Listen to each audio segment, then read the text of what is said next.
السلام علیکم ورحمۃ اللہ وبرکاتہ۔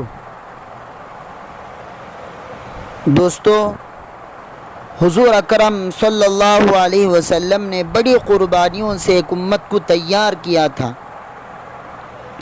اس امت کا ہر فرد امتی ہونے کے جذبے سے اور اس کی ذمہ داری سے زندگی گزارتا تھا۔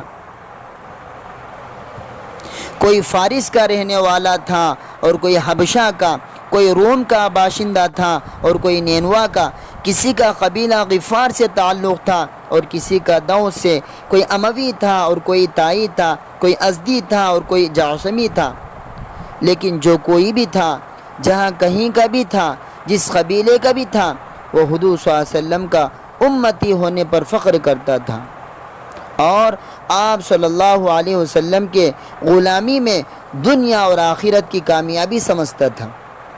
برادران اسلام، اب اگر کوئی چاہے کہ دوبارہ ہمارے اندر امت پناہ پیدا ہو جائے تو اس کی صرف ایک ہی صورت ہے، وہ یہ کہ اپنی ذاتی خیالات اور نظریات کو چھوڑ کر قرآن کے احکامات کو قبول کر لیا جائے۔ یہ طے کر لیا جائے کہ ہمیں عبادت اور ریاضت میں، سیاست اور ثقافت میں، معاشرت اور معیشت میں، شادی اور غمی میں، غرض ہے کہ ہر معاملے میں صرف اور صرف اللہ اور اس کے رسول صلی اللہ علیہ وسلم کی پیروی اور اتباع کرنی ہے۔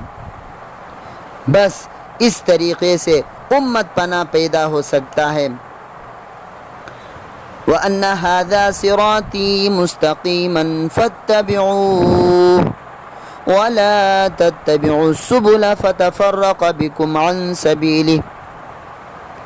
یہ دین میرا سیدھا راستہ ہے، یہ دین میرا سیدھا راستہ ہے، سو اس راہ پر چلو اور دوسری راہوں پر مت چلو، دوسرے راستوں پر مت بھٹکو، اور راہیں تم کو اللہ کی راہ سے جدا کر دے گی۔